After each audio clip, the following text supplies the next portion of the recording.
Bab 59. Tuan Lu datang dengan sepeda. Kepala kamar dagang Liu meminta maaf dengan hati-hati, keningnya penuh dengan keringat panas. Dia takut sekali. Raja Jiang Selatan adalah pelanggan yang sangat penting bagi kamar dagang negara Long. Kalau sampai ia benar-benar mengambil uangnya keluar, kantor pusat pasti akan menyadarinya. Setelah itu, posisi kepala kamar dagangnya ini pasti juga akan hilang. Louis menyimpan kartu hitamnya, lalu berkata, "Tidak apa-apa, yang penting salah pahamnya sudah selesai. Aku juga tidak menyangka sebuah kartu bank saja bisa membuat kalian seheboh ini." Baru saja Louis selesai bicara, teleponnya langsung berbunyi. Raja Jiang Selatan yang meneleponnya, tentu saja ia ingin menanyakan bagaimana keadaannya. Telepon itu membuat kepala kamar dagang Liu semakin yakin, pemuda biasa di hadapannya ini memiliki latar belakang yang sangat menakutkan. Kalau tidak, mana mungkin Raja Jiang Selatan akan meneleponnya secepat ini. Bagian punggung bajunya sampai basah kuyup.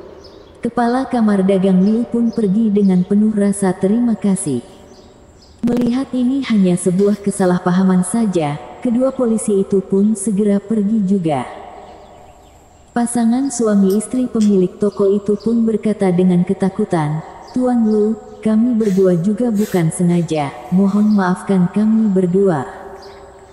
1 juta RMB di tangan mereka sudah melayang, mereka masih sangat menyayangkannya. Tapi mereka berdua lebih merasa takut. Karena orang di hadapan mereka berdua ini, tentu saja adalah seseorang yang berkedudukan sangat tinggi. Kalau orang ini membuat perhitungan dengan mereka berdua, mana mungkin mereka masih bisa membuka toko ini. Bahkan mungkin mereka harus angkat kaki dari kota Jiang ini. Melihat pasangan suami istri yang gemetaran itu, Louis tersenyum dan berkata, "Kalian berdua juga tidak melakukan kesalahan apa-apa, aku yang tidak mengatakannya dengan jelas dari awal." "Tuan Lu, jangan berkata seperti itu, kami yang terlalu buta akan harta, dan tidak menanyakannya dengan jelas pada Anda." "Sudahlah, bersihkan saja karat sepeda kesayanganku ini." "Baik."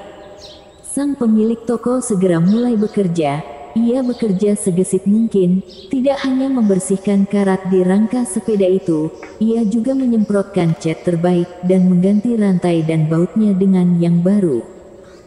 Melihat sepeda pancalnya yang tampak seperti baru ini, Louis sangat puas. "Berapa totalnya?" Tidak perlu, kami sudah sangat bersyukur Anda tidak membuat perhitungan dengan kami. Mana mungkin kami berani menerima uang Tuan Lu. Kalian sudah bekerja dengan susah payah, terima saja. Pada akhirnya Louis tetap membayar sang pemilik toko, lalu pergi membawa sepedanya. Melihat bayangan punggung Louis, kedua orang itu pun berkata dengan terharu, jelas-jelas dia adalah orang penting, tapi dia tetap seramah ini dengan orang biasa seperti kita, jarang sekali orang seperti itu. "Ya, aku merasa Tuan Lu ini kelak akan menjadi tulang punggung dari negara Long kita. Mungkin saja, dia adalah kaisar dewa berikutnya." Setelah meninggalkan toko sepeda bekas, Louis langsung menuju ke sebuah gang yang terpencil, perasaannya sedikit bersemangat. Siapa bilang sepeda pancal ini adalah barang rongsokan? Jelas-jelas dia adalah benda berharga yang harganya setinggi langit. Louis menaikinya dengan penuh semangat, ia memegang pegangan sepedanya dengan kedua tangannya, lalu muncullah sedikit ki dari telapak tangannya. Seketika, shoot! Sepeda pancal itu langsung melaju dengan kecepatan yang mengerikan, menempel di dinding yang tegaknya 90 derajat, dan melayang di udara.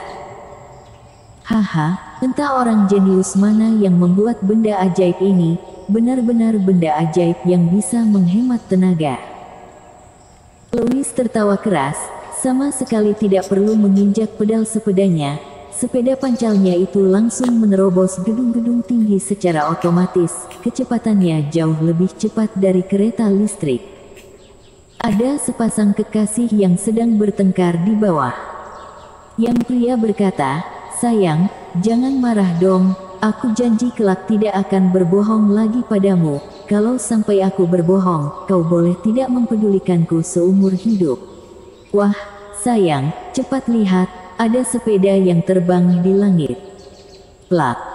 Sang wanita langsung menamparkan wajah pria itu. Dengan marah ia berkata, "Pria sampah. Kalau mau putus bilang saja, untuk apa mencari alasan seperti itu?" Louis sendiri mungkin tidak menyadari, tindakannya itu sudah membuat berapa pasang kekasih putus. Tentu saja, agar tidak menimbulkan kegemparan yang lebih besar lagi, setelah bermain-main sampai puas, Louis pun mendarat di tempat yang tidak ada orangnya. Di rumah keluarga Sun. Di halaman luar, Ronan, Hien, dan Rex berdiri tegak di sana, sedang menunggu kedatangan Louis dengan ramah. Hien bertanya, "Pa, sudah hampir waktu makan siang, apakah Tuan Lu benar-benar akan datang?" Ronan berkata dengan yakin, "Pasti, Tuan Lu berkata dia akan datang, dia pasti akan datang. Apa kau sudah menemukan batu itu?" "Sudah, ada di ruang tamu, nanti setelah Tuan Lu datang akan kuberikan padanya." "Ingat, nanti setelah Tuan Lu datang, layani dia dengan baik, jangan sampai membuat Tuan Lu marah." "Mengerti." Tiba-tiba, Rex berkata, "Pa, sepertinya aku melihat Tuan Lu datang dengan mengendarai sepeda." Ronan pun segera menamparkan wajah Rex. Dengan marah ia berkata, "Baru saja aku berkata jangan sampai membuat Tuan Lu marah. Siapa itu Tuan Lu? Mana mungkin dia naik sepeda?" Pa, sepertinya aku juga melihatnya. Tuan Lu memang naik sepeda."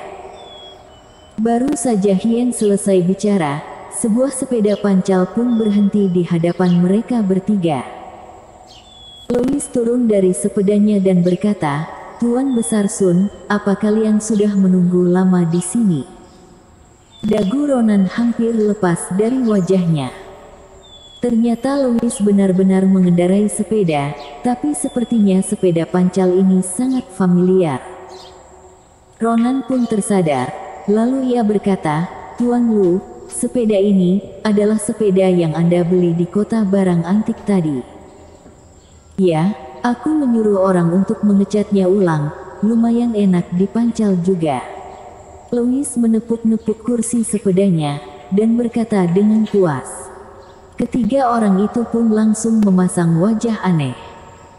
Ronan ingin berkata sesuatu, tapi setelah berpikir panjang, ia hanya berkata, "Tuan Lu benar-benar sangat anggun." Hien berkata dalam hati, ternyata Tuan Lu ini memang benar saudara ipar dari Kaisar Dewa, sifatnya memang berbeda dari orang lain. Hebat. Bersambung.